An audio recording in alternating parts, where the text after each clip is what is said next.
Hello students. तो start करते हैं हम लोग आज का लेक्चर। कल हम लोगों ने क्या पढ़ा था बेटा?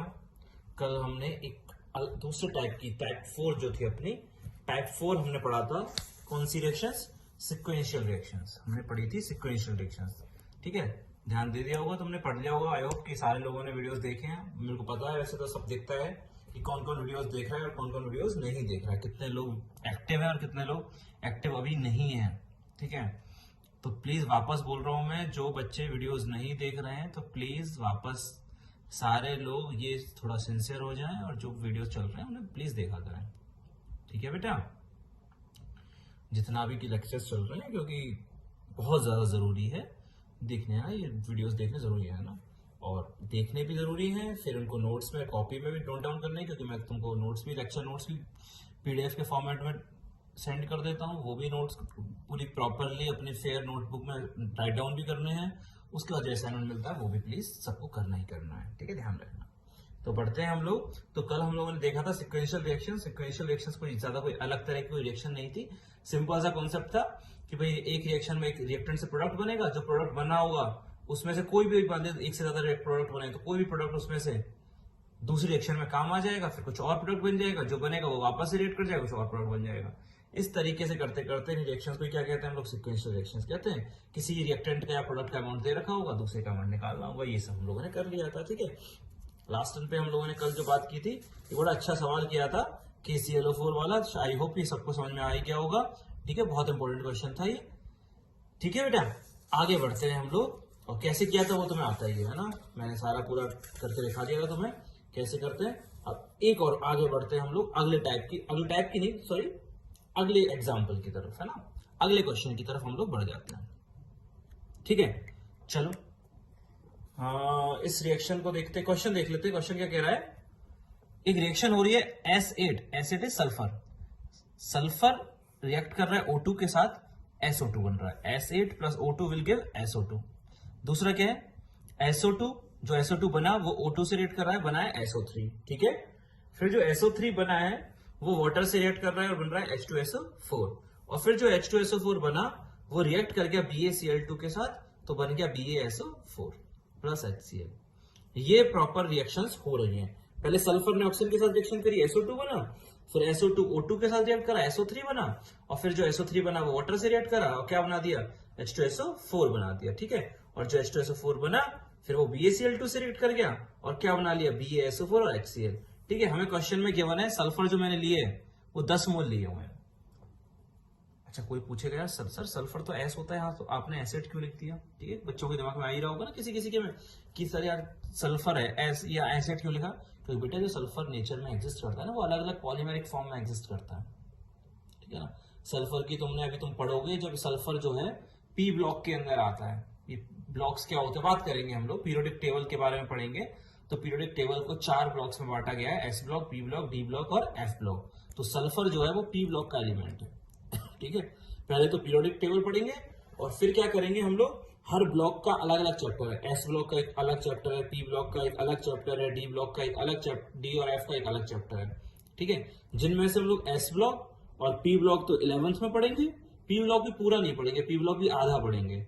एस ब्लॉक और आधा पी ब्लॉक 11th में पढ़ेंगे, और आधा पी ब्लॉक जो बच जाएगा और डी और एफ ब्लॉक वो हम लोग 12th में पढ़ेंगे। तो बात आती है कि जो सल्फर होता है बेटा वो किस में होता है? वो अपना सल्फर जो है वो अपना किसके अंदर है? पी ब्लॉक के अंदर है, ठीक है। तो जब पी ब्लॉक चैप्टर पढ़ेंगे तो हम सल्फर की अलग अलग एलोट्रॉपिक फॉर्म्स पढ़ेंगे कि सल्फर नेचर में किन किन फॉर्म्स में पाया जाता है।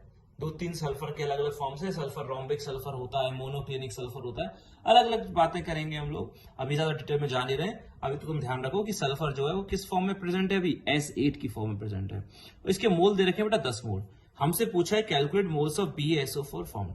मेरे को क्वेश्चन जो है ना ज्यादा दिमाग लगाते हुए कि ये क्या है क्या नहीं है, हमें तो क्वेश्चन में गिवन है इसके मोल्स दे रखे हैं, इसके मोल्स निकालने, हमें तो इतना सोचना है। ये है कौन? सल्फर है, ठीक है। तो इसकी कितने मोल है? 10 मोल। निकालना क्या है? इसके मोल, ठीक। सिंपल सी बात। क्या बात कि बेटा सिक्वेंशियल रिएक्शन है। कौन सी रिएक्शन है? सिक्वेंशियल। कि पहले SO2 बना, फिर वो रिएक्ट कर गया, SO3 बन गया, फिर वो रिएक्ट कर गया, फिर H2SO4 बन गया, फिर H2SO4 रिएक्ट कर गया, फिर BaSO4 बन गया। और ये जो सब दे रखे हैं ना बेटा, ये सारे के सारे ये सब एक्सिस में है। ये सारे के सारे जो हैं वो एक्सिस में है। ये अगर एक्सिस में, इसका मतलब क्या हुआ, एक्सिस मतलब ये ज्यादा है तो खत्म कौन होगा, एसिड खत्म होगा, मतलब लिमिटिंग रीजन कौन होगा, एसिड। ठीक है, तो हम लोग जो प्रोडक्ट बनाएंगे वो किसके अकॉर्डिंग बनाएंगे, एसिड के अकॉर्डिंग या O2 के अकॉर्डिंग, एसिड के अकॉर्डिंग बनाएंगे। किसके अकॉर्डिंग बनाएंगे बेटा, एसिड के अकॉर्डिंग। क्यों, क्योंकि acid is limiting reagent. Why, because O2 is given in axis. O2 ज्यादा दे रखा है इसलिए यही खत्म होगा। ठीक है, फिर दूसरी रिएक्शन में कौन खत्म होगा, O2 या SO2, ऑब्वियसली SO2, क्योंकि ये क्या है, ये एक्सेस में, तो ये खत्म होगा, तो SO3 बनाएंगे वो SO2 के अकॉर्डिंग बनाएंगे।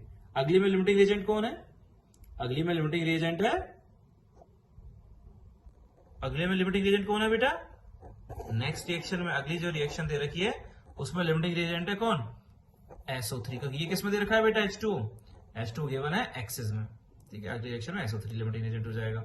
अगली रिएक्शन में ये एक्सेस में तो ये लिमिटिंग। ठीक है, तो पता चल गया तुम्हें कौन कौन लिमिटिंग रिएजेंट दे रखा है बेटा। क्लियर है, समझ में आ गया, कोई डाउट किसी को, नहीं है ना, चलो। अच्छा, तो सबसे पहले जो सब बच्चों के दिमाग में आएगा, क्योंकि हम लोगों ने कल पढ़ा भी था सिक्वेंशियल रिएक्शंस, तो करते जाते हैं। करते जाने के लिए पहले बेटा कि भाई पहले इसके निकालेंगे, फिर इसके निकालेंगे, फिर इससे निकालेंगे, फिर इसको निकालेंगे। लेकिन ये सब करने के लिए क्या करना पड़ेगा, इन रिएक्शंस को बैलेंस करना पड़ेगा। इन रिएक्शंस को क्या करना पड़ेगा, बैलेंस करना पड़ेगा, अगर ये सब तुम्हें करना है तो। ठीक है ना, क्योंकि सबसे पहला काम रिएक्शन को क्या करना होता है, बैलेंस ही करना होता है। क्या करना होता है, बैलेंस। कि सल्फर यहाँ पे 8 है, मतलब क्या करना है, बैलेंस करना है। ठीक है, और बैलेंस करने के बाद जब क्या करोगे, इसके मोल्स से इसके मोल्स निकाल लोगे, फिर इसके मोल्स पता लगे मतलब इसके मोल्स पता लग गए तो इसके मोल्स निकाल लोगे, फिर इसके मोल्स पता लग गए मतलब इसके मोल्स पता लग गए, फिर इसके मोल निकाल लोगे, और अगर इसके मोल आ गए मतलब इसके मोल आ गए तो फिर इसके मोल निकाल लोगे। तो क्वेश्चन तो हो जाएगा एक एक करके, हर रिएक्शन को अलग अलग करके। कौन सा मेथड, जो हम लोगों ने कल अप्लाई किया था। ठीक है, वो मेथड मैं अब कर नहीं रहा हूं, मैं इसको एक और तरीके से कर रहा हूं जो आसान तरीका है। उस मेथड से कर तो सकता हूं मैं, कल जो कराया था सिक्वेंशियल रिएक्शन, उस मेथड से करा तो जा सकता है, लेकिन और हो भी जाएगा बड़ी आसानी से, कोई दिक्कत नहीं आएगी, थोड़ा ज्यादा टाइम नहीं लगेगा, बहुत ही कम टाइम में ये हो भी जाएगा। लेकिन उन सबको करने से पहले इन सारी रिएक्शन को क्या करना पड़ेगा, बैलेंस करना पड़ेगा। और वो कौन सी बड़ी बात होती है यार, और वो कौन सी बड़ी बात होती है, बैलेंस तो कर ही लोगे आराम से। ठीक है, अब मैं क्या करूंगा, इस रिएक्शन को बिना बैलेंस किए भी मैं इस सवाल को कर लूंगा। मैं क्या करूंगा, इस रिएक्शन को बैलेंस नहीं करूंगा, बिना बैलेंस किए ही मैं इस सवाल को कर सकता हूं। कैसे कर सकता हूं, बिना बैलेंस किए। अब ये एक नई चीज आ गई यार। अब तुम सोचोगे कि यार सर अभी तक तो आप जो बोल रहे थे, इतने सारे सवाल आपने करा दिए, हर बार ये बोला था कि सवाल जब तक नहीं होगा जब तक रिएक्शन को बैलेंस नहीं किया जाएगा। मतलब सबसे पहला काम सिर्फ और सिर्फ क्या होता था, किसी भी सवाल में देखा था हमने, इतने सारे सवाल किए थे, सबसे पहला काम हर रिएक्शन में होता था, रिएक्शन को क्या करना, बैलेंस करना। और अब आप बोल रहे हो कि बिना बैलेंस किए करेंगे। हाँ बिल्कुल करेंगे। कैसे करेंगे बताता हूं। ये सोचो, सल्फर जो है पूरा रिएक्ट कर रहा है, पहली रिएक्शन में नहीं कर रहा है, ऑब्वियसली ये तो क्या है, एक्सिस में, तो ये कौन है, लिमिटिंग रिएजेंट, मतलब ये खत्म हो जाएगा। ये खत्म हो जाएगा तो इसका पूरा सल्फर कहां चला जाएगा बेटा, SO2 में जाएगा, नहीं जाएगा। S8 का पूरा सल्फर किस में जाएगा, SO2 में जाएगा।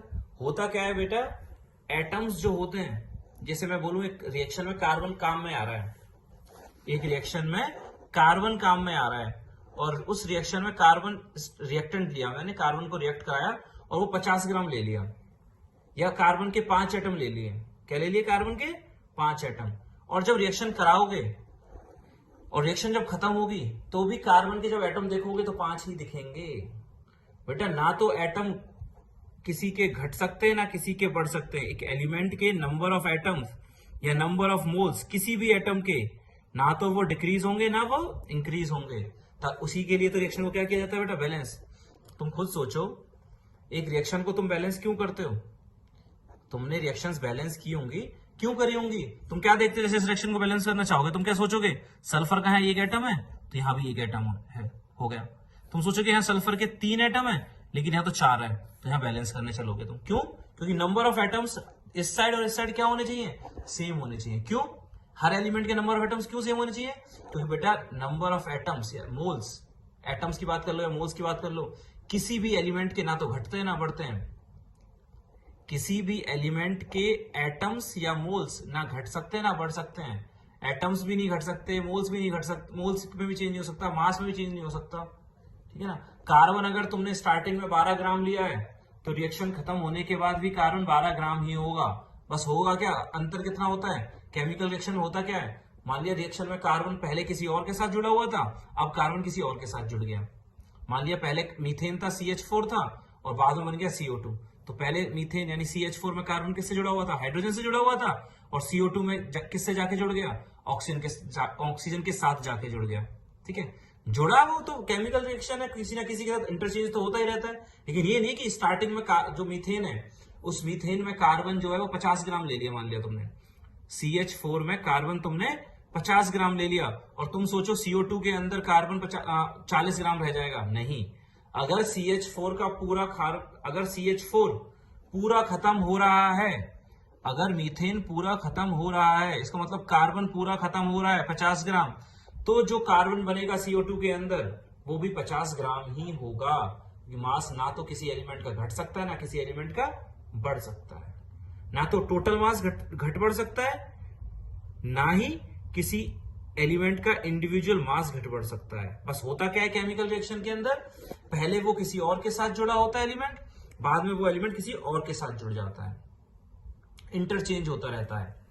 जैसे इसमें हुआ है, इसमें रिएक्शन में हुआ है, इस रिएक्शन में सल्फर पहले किसके साथ जुड़ा हुआ है, पहले SO2 बना है, फिर बाद में क्या बन गया, SO3 बन गया। जैसे यहां पर है, यहां पर क्या है, सल्फर हाइड्रोजन ऑक्सीजन के साथ जुड़ा हुआ है, यहां पर बेरियम के साथ जुड़ गया। जुड़ना तो किसी और के साथ भी जाएगा, कोई दिक्कत नहीं है, लेकिन होता क्या है, टोटल नंबर ऑफ एटम्स वो क्या रहते हैं, टोटल नंबर ऑफ एटम्स जो होते हैं वो क्या रहते हैं बेटा, वो कांस्टेंट रहते हैं। टोटल नंबर ऑफ एटम्स जो होंगे वो क्या रहेंगे, वो कांस्टेंट रहेंगे, ठीक है, of any element of. Clear है, समझ में आया। तो अब मैं इस सवाल को करने वाला हूं, ठीक है। अब तुम खुद सोचो बेटा, यहां पर इस S8 का पूरा सल्फर कहां जा रहा होगा, इस S8 का पूरा सल्फर जो है वो कहां जाएगा, S8 का पूरा सल्फर जो है वो कहां जा रहा होगा बेटा, SO2 में जा रहा होगा। S8 का पूरा सल्फर जा रहा होगा किसमें, S8 का सल्फर जा रहा होगा किसमें बेटा, SO2 में। मतलब यहाँ का सल्फर पूरा का पूरा चला गया किसमें, SO2 में। कुछ और तो नहीं बन रहा ना, नहीं। और खत्म हो रहा है ना ये पूरा, हाँ हो रहा है, क्योंकि ये किसमें दे रखा है, एक्सिस में। एक्सिस में मतलब ये खत्म हो रहा है, ये खत्म हो रहा है, इसका मतलब इसका सल्फर पूरा का पूरा कहां जा रहा है, SO2। मतलब यहाँ पर सल्फर अगर 50 ग्राम है तो यहाँ भी सल्फर कितने ग्राम होगी, 50 ग्राम ही होगी, ना तो घट सकता है ना बढ़ सकता है, ठीक है। तो इसका मतलब इसका पूरा सल्फर कहां चला गया बेटा, SO2 में चला गया। फिर अगली रिएक्शन में SO2 O2 से रिएक्ट करा और क्या बन गया, SO3। दूसरी रिएक्शन में कौन खत्म हो रहा है, ऑक्सीजन है सल्फर, ये ऑक्सीजन है SO2, ये तो एक्सिस में, तो ये खत्म हो रहा है। इसका मतलब इसका पूरा सल्फर कहां जा रहा है बेटा, SO3 में। कुछ और तो नहीं बन रहा ना, नहीं। अगर मान लिया यहाँ पर H2SO4 और बन जाता, इसका मतलब यहाँ का सल्फर इसमें भी जाता और H2SO4 में जाता, लेकिन यहाँ ऐसा हो नहीं रहा। यहाँ इसका पूरा सल्फर किस में जा रहा होगा, SO3 में, ठीक है। फिर जो SO3 बना, उसका पूरा सल्फर कहां जा रहा होगा बेटा, H2SO4 में। SO3 का पूरा सल्फर जा रहा होगा H2SO4 में, तो यही बना है। और फिर जो H2SO4 का पूरा सल्फर है वो किस में जा रहा होगा, BaSO4 में। पूरा का पूरा इसलिए जा रहा है बेटा क्योंकि ये खत्म हो रहा है पूरा। क्यों खत्म हो रहा है, ये सारे किस में दे रखे हैं, एक्सिस में। एक्सिस में दे रखे हैं, इसका मतलब ये सारे के सारे लिमिटिंग रिएजेंट है, मतलब ये खत्म हो रहा है। खत्म हो रहा है मतलब इसका सल्फर पूरा का पूरा कहां जा रहा है, BaSO4 में। इसका मतलब क्या हुआ, इसका सल्फर यहां गया, इसका पूरा फिर यहां गया, इसका फिर यहां गया, इसका फिर यहां गया। इसका मतलब क्या बोल सकते हैं कि इसका पूरा सल्फर कहां चला गया है, BaSO4 में चला गया है। क्या बोल सकते हैं बेटा, इसका पूरा सल्फर जो है वो किस में चला गया है, BaSO4 में। S8 का पूरा सल्फर किस में जा चुका है, BaSO4 में जा चुका है। S8 का पूरा सल्फर BaSO4 में, ठीक है। अब यहां पर बेटा कितने मतलब सल्फर यहां जितना होगा, सल्फर यहां भी उतना ही होगा। क्यों, क्योंकि इसका पूरा सल्फर यहां जा चुका है। तो यहां पर सल्फर जितना भी ग्राम होगा या जितने भी मोल्स होंगे सल्फर के, उतने ही यहां पर होंगे। तो यहाँ सल्फर के मोल बताओ बेटा, ये किसके मोल हैं? S8 में 10 मोल है। किसके हैं ये? S8 के हैं। तो सल्फर के मोल कितने हो गए?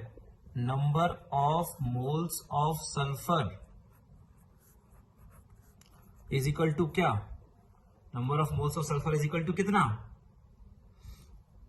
इन S8 इज इक्वल टू कितना? 10 इंटू 8 कर देता हूं मैं। कितने जाएंगे बेटा? 80। क्यों? अरे भैया ये 10 किसके मोल दे रखे हैं? 10 S के या S8 के? S8 के। और एक S8 में कितने S हैं? एक मॉलिक्यूल S8 के एक मॉलिक्यूल में कितने सल्फर के एटम हैं? सल्फर यानी S के कितने एटम है? 8 एटम है। एक मॉलिक्यूल में 10 एटम है, मतलब एक मॉलिक्यूल में, एक मोल में इसके 10 मोल होंगे। सॉरी, एक मॉलिक्यूल में 8 एटम है। एक मॉलिक्यूल में 8 एटम है, मतलब एक मोल में 10 मोल होंगे। सॉरी, क्या बोल रहा हूं मैं? सॉरी। हाँ, एक मॉलिक्यूल S8 के एक मॉलिक्यूल में सल्फर के 8 एटम है। एक मॉलिक्यूल में 8 एटम है ना, मतलब इसके एक मोल में सल्फर के 8 मोल। तो 10 मोल में कितने होंगे? 80 मोल ही तो होंगे। कितने होंगे? 80 ही तो होंगे। होंगे या नहीं होंगे? सल्फर कितने हो जाएंगे? 80 मोल्स हो जाएंगे। क्लियर है ना? ये S8 के मोल हैं। एक S8 में 8S, एक S8 में 8S, तो 10 S8 में 80S। तो सल्फर के मोल हो जाएंगे 80 सल्फर के। इसका मतलब सल्फर अगर यहां पर कितना है? सल्फर यहां पर अगर 80 मोल है तो यहां भी कितना होगा? 80 मोल ही होगा। इसका मतलब मेरे को मोल्स पता लग गए सल्फर के कितने? 80, क्योंकि पूरा यहां का सल्फर यहां चला गया। तो यहां भी सल्फर कितने मोल होगा? 80 मोल। अब इस कंपाउंड को देखो, इस कंपाउंड को देखो, और इस कंपाउंड में तुम्हें क्या दिख रहा है? एक मॉलिक्यूल में कितने एटम दिख रहे हैं? एक मॉलिक्यूल में कितने एटम दिख रहे हैं बेटा? एक ही दिख रहा है। मतलब अगर सल्फर एक है तो कंपाउंड भी एक है। सल्फर का अगर एक एटम है तो इस कंपाउंड के कितने मॉलिक्यूल होंगे? एक ही, मतलब एक एटम एक मॉलिक्यूल। तो अगर 80 एटम है सल्फर के, अगर 80 मोल सल्फर है, तो number of moles of BaSO4 कितने आ गए बेटा? Number of moles of BaSO4 कितने आ जाएंगे बेटा? 80 ही आ जाएंगे। कितने देंगे? 80। समझ गए क्या? हाँ जी, समझ गए क्या बोल रहा हूं मैं, क्या बोलना चाह रहा हूं? ठीक है, क्लियर है क्या बोलना चाह रहे हैं हम लोग? कि भाई अगर सल्फर S8 का पूरा सल्फर BaSO4 में जा रहा है, इसका मतलब S8 में जितने सल्फर हैं यहां भी उतने होंगे। तो S8 में कितना निकले थे बेटा? 80 मोल निकले थे। अगर S8 में 80 मोल हैं तो यहां पर सल्फर के कितने मोल होंगे? 80 मोल ही होंगे। 80 मोल होंगे, सल्फर के मोल हैं, तो इस कंपाउंड के मोल कितने जाएंगे? 80 ही तो आएंगे। अगर S8 के अगर सल्फर के 80 मोल हैं तो इस कंपाउंड के कितने मोल आएंगे? 80 आएंगे। क्यों? क्योंकि एक मॉलिक्यूल में एक एटम, मतलब एक एटम एक मॉलिक्यूल, तो 80 में 80, एक में एक, तो 80 में कितने? 80। तो कितने मोल आ गए बेटा? 80 मोल आ गए। ठीक है, इस कॉन्सेप्ट को बोला जाता है बेटा, ये जो कॉन्सेप्ट मैंने बताया है कि भाई किसी भी एलिमेंट के एटम्स ना तो घटते हैं ना बढ़ते हैं, इस कॉन्सेप्ट को बोलते हैं बेटा प्रिंसिपल ऑफ, इस कॉन्सेप्ट को बोला जाता है principal of atomic conservation. Principal of atomic conservation, POAC। क्या बोला जाता है बेटा इसको? Principal of atomic conservation. समझ गए बेटा? इस कॉन्सेप्ट का नाम है प्रिंसिपल ऑफ एटॉमिक कंजर्वेशन। ठीक है, इसका मतलब है कि किसी भी एलिमेंट के नंबर ऑफ एटम्स ना तो घट सकते हैं ना बढ़ सकते हैं। वही कॉन्सेप्ट लगाया और बिना रिएक्शन को बैलेंस किए हुए मैंने BaSO4 के मोल बता दिए, क्योंकि सल्फर जितना पहले था उतना ही बाद में रहेगा। तो सल्फर अगर 80 मोल पहले है तो 80 मोल बाद में रहेगा, और सल्फर के अगर 80 मोल है तो इस कंपाउंड के भी 80 मोल हो जाएंगे। ठीक है, इस concept is known as principle of atomic conservation. ठीक है, कि ना तो किसी एलिमेंट के एटम्स घटते हैं ना किसी एलिमेंट के एटम्स बढ़ते हैं। अगले सवाल पर आते हैं। इसी कॉन्सेप्ट पे अगला सवाल है, बहुत इजी क्वेश्चन है। ठीक है, क्वेश्चन क्या है? W1 ग्राम ऑफ K4FeCN का होल 6 एक कंपाउंड है जिसका वेट दे रखा है कितने gram? W1 gram. Is subjected to a series of reactions to convert all the carbon to form K2C2O4। Calculate mass of K2C2O4 formed. बेटा ये जो कंपाउंड दे रखा है, इस कंपाउंड का नाम लिखना सीखोगे 12th के अंदर, ठीक है। कॉम्प्लेक्स कंपाउंड है ये। इस कंपाउंड का इस कंपाउंड के ऊपर, इन ऐसे कंपाउंड्स के ऊपर एक पूरा का पूरा चैप्टर बना हुआ है 12th के अंदर। इस कंपाउंड का मास दे रखा है W1, ठीक है। उसकी कुछ रिएक्शंस होती हैं जिससे इस कंपाउंड के अंदर जो भी कार्बन है, इस कंपाउंड के अंदर जितना भी कार्बन है वो पूरा का पूरा किस में चला जाता है, इस कंपाउंड के अंदर चला जाता है। किसके अंदर? K2C2O4 के अंदर। इसका मतलब इसका पूरा कार्बन इस कंपाउंड के अंदर चला जाता है। मतलब कार्बन यहां जितना है, कार्बन यहां भी उतना ही है। अब मेरे को नहीं पता कि कौन कौन सी रिएक्शन कराई, किस किस के साथ कराई, सिर्फ लिखा है कि it is subjected to a series of reactions, ठीक है। इसको मैंने अलग अलग रिएक्शंस कराई इसकी, लेकिन इतना बता दिया क्वेश्चन ने कि इसका जो पूरा कार्बन है वो यहां चला जाता है। इसका मतलब कार्बन यहां जितने मोल्स होगा, कार्बन यहां भी उतना ही मोल्स होगा। कार्बन के मोल्स यहां जितने होंगे, कार्बन के मोल्स भी यहां भी क्या होंगे, उतने ही ज्यादा होंगे। तो बताओ इस कंपाउंड का मास कितना बनेगा। अब देखो बेटा, जब रिएक्शन, अब सबसे पहला काम बैलेंस तो तब करोगे रिएक्शंस को जब रिएक्शंस ही पता हो। तो रिएक्शन तो हम कौन सा कॉन्सेप्ट लगाएंगे बेटा, अब इसमें कॉन्सेप्ट लगाएंगे हम POAC। कौन सा concept? POAC, principal of atomic conservation, कि इसका पूरा कार्बन इसके अंदर जा रहा है। मतलब कार्बन के यहाँ जितने एटम्स हैं या कार्बन के जितने यहाँ मोल्स हैं, कार्बन के यहाँ भी उतने ही मोल्स होंगे, ठीक है। ऐसा करते हैं हम लोग, K4FeCN का होल 6, इसका मॉलिक्यूलर मास मान लेते हैं M1। इसका मॉलिक्यूलर मास कितना मान लिया बेटा मैंने? M1 मान लिया। इसका मॉलिक्यूलर मास मान लिया M1। और ये जो कंपाउंड है कौन सा? K2C2O4, इसका मॉलिक्यूलर मास मान लेता हूं M2। M1 ग्राम और M2 ग्राम, ठीक है। मैं थोड़ा उसी में सॉल्व कर दूंगा, मेरे को पता निकल तो जाएगा, इजी है। इसका मॉलिक्यूलर मास आ तो जाएगा, लेकिन मैं सॉल्व कराना नहीं चाहता क्योंकि हमें किसके टर्म्स में आंसर देना है, W1 के टर्म्स में आंसर देना है। इसका मॉलिक्यूलर मास मैंने कितना मान लिया? M1 मान लिया। निकल तो जाएगा, पोटेशियम का पता होगा, आयरन का पता होगा, कार्बन का पता होगा, नाइट्रोजन का पता होगा, निकल जाएगा। सेम इसका भी निकल जाएगा, पोटेशियम का पता है, कार्बन का पता है, ऑक्सीजन का पता है। मैं करना नहीं चाह रहा, इसका M1 मान लेता हूँ, इसका कितना मान लेता हूँ? M2 मान लेता हूँ, ठीक है। आंसर जो है वो M1 और M2 के टर्म्स में ही निकाल दूंगा, ठीक है बेटा। इन्हीं के दोनों के टर्म्स में निकाल दूंगा आंसर। चलो, कितने ग्राम है? W1 ग्राम। अच्छा, अगर K4FeCN का होल 6, K4FeCN का होल 6 के मोल्स कितने आ जाएंगे? W1/M1। ये क्या आ गए बेटा? मोल्स आ गए। किसके? K4FeCN का होल 6 के। अरे जब इसका मास दे रखा है तो इसके क्या निकल जाएंगे? Moles. Given mass upon molar mass. Mass कितना है? W1, और मोलर मास कितना माना है मैंने? ऊपर से M1, तो W1/M1। तो ये क्या आ गया बेटा? इसके मोल्स आ गए। Therefore number of moles of carbon, बताओ बेटा। इस कंपाउंड के मोल अगर इतने हैं तो इसके मोल कितने होंगे? हाँ जी, इस कंपाउंड के मोल इतने हैं तो इस कार्बन के मोल कितने होंगे? सबको देख रहे होंगे। इस कंपाउंड में चेक करोगे तो एक मॉलिक्यूल में कार्बन के 6 एटम है, देख रहे हैं क्या? CN का होल 6 है, एक मॉलिक्यूल में 6 एटम है। इस कंपाउंड के एक मॉलिक्यूल में 6 एटम, मतलब इस कंपाउंड का अगर मैं 1 मोल लूंगा तो कार्बन के 6 मोल आएंगे। इस कंपाउंड के मोल कितने? इतने। तो कार्बन के मोल कितने हो जाएंगे? W1/M1 into 6। कितने जाएंगे? इंटू 6। 6 से मल्टीप्लाई क्यों करा? क्योंकि एक मॉलिक्यूल में 6 एटम है कार्बन के, एक मॉलिक्यूल में 6 एटम है कार्बन के। तो मतलब एक मोल में कार्बन के 6 मोल है। मतलब इस कंपाउंड के एक मोल में कार्बन के 6 मोल है। तो इस कंपाउंड के अगर इतने मोल होंगे तो उसमें कितने मोल होंगे? कार्बन के 6 मोल होंगे, सॉरी इंटू 6 होंगे। तो सिर्फ और सिर्फ क्या कर दिया मैंने? 6 से क्या कर दिया बेटा? मल्टीप्लाई कर दिया। 6 से क्या कर दिया है? मल्टीप्लाई कर दिया। W1/M1 into 6। एक मोल में 6 मोल, तो इतने मोल में, एक मोल में 6 मोल, तो इतने मोल में इंटू 6, ठीक है। अब ये बताओ, ये तो मोल्स आ गए कार्बन के, और यही पूरा कार्बन किस में जा रहा है? K2C2O4 में। तो इस कंपाउंड के मोल कितने हो जाएंगे?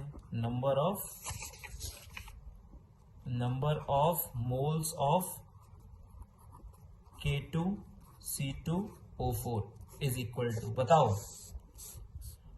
ये तो पता लग गया कि भाई कार्बन कितने मोल है, कार्बन इतने मोल है, इतने, ठीक है। किसमें? चाहे इसमें बात कर लो चाहे इसमें बात कर लो, क्योंकि कार्बन यहाँ का पूरा यहाँ जा रहा है। मतलब यहाँ कार्बन जितने भी मोल्स है, यहाँ भी कार्बन उतने ही मोल्स है। मतलब कार्बन के मोल्स तो आ गए बेटा, कितने? इतने मोल्स आ गए। अब ये बताओ, इस कंपाउंड के मोल निकालने हैं। इस कंपाउंड के मोल निकालने। इस कंपाउंड के मोल कैसे निकालोगे बेटा? इस कंपाउंड के मोल्स कैसे निकालोगे? अरे भैया, जब तुम्हें कार्बन के मोल्स पता है तो इस कंपाउंड के मोल्स नहीं निकाल सकते? बिल्कुल निकाल सकते हो। क्या कर दोगे? 2 से डिवाइड कर दोगे। W1/M1 इंटू 6/2, मतलब कितना आ गया? 3W1/M1। बेटा 2 से डिवाइड क्यों करा? कोई सोचेगा 2 से डिवाइड क्यों करा है? क्योंकि बेटा ये कार्बन के मोल हैं, तो इस कंपाउंड के मोल निकालना है। अरे भैया, इस कंपाउंड के अगर मोल हैं ये, तो इस कार्बन के मोल कितने होंगे? भाई ये कार्बन के मोल हैं, तो इस कंपाउंड के मोल निकालने हैं। तो 2 से डिवाइड करोगे, 2 से मल्टीप्लाई करोगे, खुद ही सोचो। अगर इस कंपाउंड के मोल पता होते और कार्बन के मोल निकालने होते तो 2 से मल्टीप्लाई करते, और कार्बन के मोल पता है और इस कंपाउंड के मोल निकालने हैं तो 2 से क्या करोगे? डिवाइड। क्यों करोगे भाई 2 से डिवाइड? क्योंकि ये जो कंपाउंड है, इस कंपाउंड में कार्बन के 2 एटम हैं, मतलब 2 एटम कार्बन के हैं तो 1 मॉलिक्यूल है। 1 मॉलिक्यूल में 2 एटम, या उल्टा बोला, 2 एटम तो 1 मॉलिक्यूल। कार्बन के 2 एटम तो 1 मॉलिक्यूल। अब कार्बन के 2 मोल होंगे तो इस कंपाउंड के 1 मोल होंगे। इस कंपाउंड के, अगर इस कंपाउंड में कार्बन जो है, कार्बन के 2 मोल होंगे तो इस कंपाउंड का 1 मोल होगा, ठीक है। और 10 होंगे तो 5 होगा। 10 का 2 से क्या करते? डिवाइड। तो वही तो मैंने किया। उल्टा होता, इस कंपाउंड के 10 मोल होते, ये जो कंपाउंड दे रखा है, और कार्बन के मोल पूछता तो 20 हो जाते। देखो कहां मल्टीप्लाई करना है, कहां डिवाइड करना है, कंफ्यूज मत हो ना, सिंपल सी चीज है। इस कंपाउंड के अगर 10 मोल हैं और कार्बन के मोल तुमसे पूछ ले तो क्या बोलोगे यहां से बेटा? 10 इंटू 2 या 10/2? इस कंपाउंड के 10 मोल हैं और कार्बन के मोल बताओ, क्या करोगे? 10 इंटू 2, क्योंकि 1 में 2 है तो 10 इंटू 2 20 हो जाएंगे। उल्टा, और फिर अगर ये करोगे कि कार्बन के 10 हैं और कंपाउंड के बताओ, तो 2 से क्या करोगे? मल्टीप्लाई करोगे, डिवाइड करोगे, 5 आएगा। एक ही बात है ना बेटा। इसके 10 मोल में कार्बन 20 मोल है, या उल्टा बोलो, मतलब कार्बन के 20 मोल हैं तो कंपाउंड के 10 मोल हैं। एक में मल्टीप्लाई, एक में डिवाइड, तो मैंने क्या कर दिया? डिवाइड कर दिया, ठीक है। समझ में आ गया ना? क्योंकि ये कार्बन के मोल्स हैं तो ये कंपाउंड के मोल्स 2 से डिवाइड करके निकल जाएंगे। तो मास कितना जाएगा बेटा फिर? Therefore mass of K2C2O4 is equal to 3W1/M1। ये तो मोल्स थे, इंटू इसका क्या? Molar mass. मोलर मास क्या माना है मैंने बेटा? इसका M2 माना है। जब मोल्स निकलते हैं तो मास कैसे निकालते हैं? मोल्स इंटू मोलर मास, इतने ग्राम, ठीक है। जब मोल्स निकल गए तो मास कैसे निकलता है? Moles into molar mass. Clear हुआ क्या? प्रिंसिपल ऑफ एटॉमिक कंजर्वेशन निकाला है। बात तो ज्यादा कुछ दिक्कत कर ही नहीं है कि इसका पूरा कार्बन इसमें जा रहा है, सवाल कह रहा है तो इसमें कार्बन में के मोल्स निकाल लिए तो यहां भी उतने ही होंगे, ठीक है। उस कंपाउंड का मास दे रखा था तो मैंने मोल्स निकाल लिए, इस कंपाउंड के मोल्स आ गए। इस कंपाउंड के मोल्स आए और कार्बन के मोल 6 से मल्टीप्लाई करके निकले, क्योंकि इस कंपाउंड के मोल है ये। और यहां पर फिर जब कार्बन के मोल्स हैं तो कंपाउंड के मोल निकालने तो 2 से डिवाइड कर दिया, क्योंकि 2 है यहाँ पर। यहाँ मल्टीप्लाई नहीं करा, 2 से डिवाइड करा। मोल्स निकल गए, फिर मास कैसे निकाला? मल्टीप्लाई कर दिया मोलर मास से, ठीक है। This concept is known as principle of atomic conservation. कि भाई किसी भी एलिमेंट के, बेटा आज हम लोग यहीं पे खत्म करेंगे, ध्यान रखना कि किसी, बहुत सिंपल सा कॉन्सेप्ट है कि भाई किसी कंपाउंड में कार्बन के अगर 10 एटम है तो रिएक्शन खत्म होने के बाद कार्बन 10 एटम ही दिखेगा। ये नहीं है कि कार्बन के एटम खत्म हो जाएंगे। Atoms of any element will remain conserved. This concept is known as principle of atomic conservation. कि भाई तुमने सल्फर अगर किसी रिएक्शन में शुरुआत में 50 ग्राम लिया है तो रिएक्शन खत्म होने के बाद सल्फर जो तुम्हें दिखेगा वो 50 ग्राम ही दिखेगा। सल्फर के अगर 50 मोल लोगे स्टार्टिंग में तो सल्फर के 50 मोल ही दिखेंगे। सल्फर के अगर 50 एटम लोगे तो सल्फर के 50 एटम ही दिखेंगे, ठीक है। बस होता क्या है, वो अपने साथ जुड़ने वाले चीजों को बदल लेता है कि भाई पहले सल्फर किसी और के साथ जुड़ा हुआ था, अब सल्फर किसी और के साथ जुड़ गया। जैसे मैंने एक एग्जांपल तुम्हें दिया था, क्या बोला था मैंने कि भाई कार्बन मीथेन की रिएक्शन कराई तुमने CH4 की O2 के साथ, तो क्या बनेगा? CO2 बनेगा, पता है, H2 बनेगा। तो मीथेन में जो कार्बन है, मान लिया वो 50 एटम है कार्बन के, ठीक है। तो CO2 में भी कार्बन के एटम कितने ही बनेंगे? अगर पूरा CH4 खत्म हो जाता है, अगर पूरा CH4 खत्म हो जाता है तो क्या होगा? अगर पूरा CH4 खत्म हो जाता है तो CH4 में कार्बन के अगर 50 एटम है तो CO2 में भी कार्बन के 50 एटम ही दिखेंगे। बस अंतर इतना सा है, CH4 में कार्बन हाइड्रोजन के साथ जुड़ा हुआ है और CO2 में कार्बन ऑक्सीजन के साथ जुड़ा हुआ है। अंतर इतना सा है बस। लेकिन अगर पूरा CH4 खत्म हो रहा है तो उसका पूरा कार्बन CO2 के अंदर चला जाएगा। ठीक है, अच्छे से पढ़ लेना। Thank you.